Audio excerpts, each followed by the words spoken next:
में जाते हैं। यानी गुरुदेव भगवान हमें जो दीक्षा देंगे और आजीवन जो भगत भाई बहन गुरुदेव की मर्यादाओं में रहकर अपनी भक्ति को सफल करेंगे, वही आत्माएं सतलोक जाने की अधिकारी होंगी। जो नकली गुरुओं से दीक्षा लेकर साधना करते हैं, वे काल के द्वारा निर्मित नकली लोकों में चले जाते हैं। जो ब्रह्मलोक में बनाए हैं, काल जाल में रह जाते हैं। पृष्ठ 105 पर धर्मदास तथा उनकी पत्नी आमिनी देवी को दीक्षा देने का प्रकरण है। 3 अंश की लगन बिचारी, नारी तथा पुरुष उबारी। नारी पुरुष होए एक संगा, सतगुरु वचन दीन सोहंगा। सोहम शब्द है अगम अपारा, ताका धर्मनी मैं कहूँ विचारा। सोहम पेड़ का तना और डारा, शाखा अन्य 3 प्रकारा। अमृत वस्तु बहु प्रकारा, सोहम शब्द है सुमरन सारा। सोहम शब्द निश्चय हो पावे, सोहम डोर गह लोक सिंधावे। जागट होई सोहम मत सारा, सोई आव लोक हमारा। सुरती नाम सोहम में राखो, परचे ज्ञान तुम जग में भाखो। एती सिद्धि सोहम की भाई, धर्मदास तुम लेओ चितलाई। धर्मदास लीन्या परवाना, भय आदीन छूटा अभिमाना। सोहम करनी उच्च विचारा, सोहम शब्द है जीव उजियारा। सोहम के गुरुदेव भगवान ने 2 रूप बताए हैं। एक सोहम का मतलब होता है जीव, एक सोहम का मतलब होता है जीव, और एक सोहम है मंत्र, जिसकी साधना से हम इस काल के ऊपर विजय प्राप्त करेंगे। पृष्ठ 106 का सारांश। कबीर धर्मदास उन मन बसो, करो सत्य शब्द की आश। सोहम सार सुमरन है, मुनिवर मरे पियास। भावार्थ, परमेश्वर कबीर जी ने धर्मदास जी को 3 चरण में दीक्षा क्रम पूरा होने की बात कही तो धर्मदास को दीक्षा लेने की लगन लगी। स्त्री तथा पुरुष यानी पति पत्नी धर्मदास तथा आमिनी देवी ने दीक्षा ली, सोहम शब्द की दीक्षा ली और बताया कि कबीर अक्षर पुरुष एक पेड़ है, क्षर पुरुष यानी निरंजन वा की डार, तीनों देवता शाखा भये पात रूप संसार। वृक्ष का भाग जो पृथ्वी से बाहर दिखाई देता है वह तना तो अक्षर पुरुष है, उसका मंत्र सोहम है। डार को क्षर पुरुष यानी निरंजन जानो, उसका भी मंत्र दिया जाता है। तीनों देवता रजगुण ब्रह्मा, सतगुण विष्णु, तमगुण शिव, उस वृक्ष की शाखा जानो जो पृथ्वी के अंदर वृक्ष की मूल यानी जड़ें हैं। उनको सत्य पुरुष जानो, उनका भी मंत्र जाप का दिया जाता है, वह मंत्र गुप्त रखा जाता है, उपदेशी को बताया तथा सुनाया समझाया जाता है। परमेश्वर कबीर जी ने प्रथम मंत्र देकर फिर सतनाम की दीक्षा दी थी। इस सत्य नाम में 2 अक्षर हैं, एक ओम तथा दूसरा सोहम। धर्मदास जी को प्रथम मंत्र के 5 नामों तथा सत्य नाम के ओम मंत्र तक तो कोई शंका नहीं हुई। इससे ये जाहिर होता है भाई और बहनों कि 650 साल पहले कबीर परमेश्वर सतगुरु रामपाल जी ने धर्मदास जी को प्रथम मंत्र भी कंप्लीट नहीं दिया था। सार नाम सार शब्द तो बहुत दूर की बात है। क्या कह रहे हैं परमात्मा, ध्यान से देखिएगा। धर्मदास जी को प्रथम मंत्र के 5 नामों तथा सत्य नाम के ओम मंत्र तक तो कोई शंका नहीं हुई।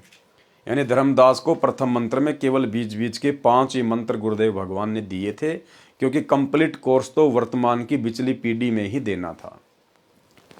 अपितु हर्ष हुआ कि जिस विष्णु लक्ष्मी जी को मैं चाहता था उन्हीं के मंत्र मिले हैं। ओम नाम भी जाना माना तथा विश्वसनीय माना, परंतु सोहम शब्द को सुनकर अजीब सा महसूस किया। परमेश्वर कबीर जी अंतर्यामी हैं, सब समझ गए कि धर्मदास जी को शंका है। तब कहा कि यह सोम मंत्र सार सुमरण है, ये विशेष मंत्र है, इसके बिना तो ऋषि मुनि भी प्यासे मर रहे हैं, अर्थात मुक्ति प्राप्त नहीं कर सके। पृष्ठ 108 पृष्ठ 109 पर सामान्य ज्ञान है जो पहले वर्णन किया जा चुका है।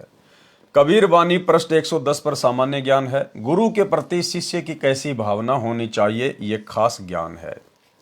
गुरु के प्रति शिष्य का भाव कैसा हो।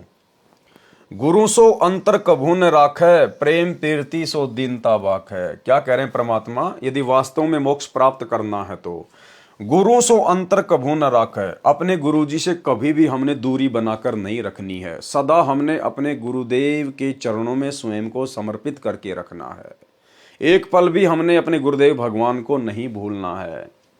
गुरु सो अंतर कभू न राखै, प्रेम पीरती सो दीनता भाख है।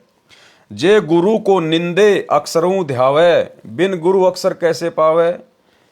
जे गुरु को निंदे और अक्षर को ध्यावे, गुरु ने जो अक्षर दिया है, जो मंत्र दिया है, उसकी तो आप भक्ति कर रहे हो और अपने गुरु की आप जी निंदा कर रहे हो, तो आप जी कभी जिंदगी में पार नहीं हो सकते। और ये काल भाई और बहनों वर्तमान में सूक्ष्म चाल चलेगा भक्तों की मर्यादा तोड़वाने के लिए, सूक्ष्म चाल।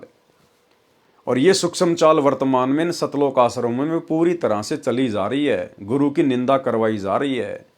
भाई और बहनों, गुरु जी का वचन तोड़ना ही गुरु जी की निंदा है, गुरु जी के साथ में धोखा करना है, छल कपट करना है। गुरु ने हमें जो शब्द दे दिया, चाहे तुम रात दिन उस शब्द का जाप करो, उन मंत्रों का जाप करो, और यदि आपकी मर्यादा टूटी हुई है, आपने गुरु के वचन को तोड़ दिया है, आप कभी भी पार नहीं हो पाओगे। तो यहां परमात्मा कह रहे हैं कि आप गुरु जी की तो निंदा कर रहे हो, गुरु जी के साथ में तो धोखा कर रहे हो, छल कपट कर रहे हो और मंत्रों का जाप कर रहे हो, कभी भी पार नहीं हो पाओगे। 2019 में सतलोक आश्रम मैनेजमेंट हरियाणा ने कांग्रेस सरकार का समर्थन किया, कांग्रेस सरकार को वोट डलवाए। तो जाहिर सी बात है, बीजेपी वाले तो गुरुदेव भगवान की निंदा करेंगे, गुरुदेव को गालियां निकालेंगे। तो भक्तों ने अपने घटिया कर्मों से अपने गुरुदेव की जगत से निंदा करवाई। वर्तमान समय 2024 में वही सतलोक आश्रम मैनेजमेंट हरियाणा कांग्रेस सरकार को छोड़कर अब बीजेपी की गोद में आ बैठा। अब बीजेपी का समर्थन करवाया जा रहा है, बीजेपी सरकार को वोट डलवाए जा रहे हैं। तो अब कांग्रेस वाले गुरुदेव भगवान की निंदा चुगली करेंगे, गालियां निकालेंगे।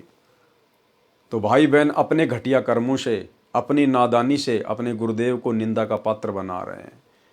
अब भाई आप कितनी मर्यादा में रह लो, कितना आप जी नाम जाप कर लो, कितना अपने आप को भगत मान लो, यदि आपके मनवश कर्मों के कारण और आपके गुरुदेव की जगत निंदा करता है, आपके गुरुदेव को भला बुरा कहता है, तो आप जी सतलोक जाने के अधिकारी नहीं हैं।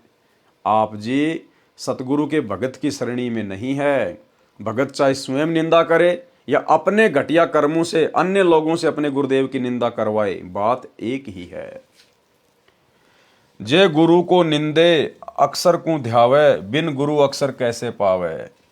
गुरु संगाती शब्द लखावे, जाके बल हंसा घर आवे। गुरु सवाती गुरु रूप स्वरूपा, गुरु पारस है आदि अनुपा। गुरु भृंगी गुरु सो बहुरंगी, कीटते कर ही आप हित संगी। गुरु है साचे सिद्ध समाना, गुरु मलियागिर वास परमाना। जैसे सने कमल और भौरा, जैसे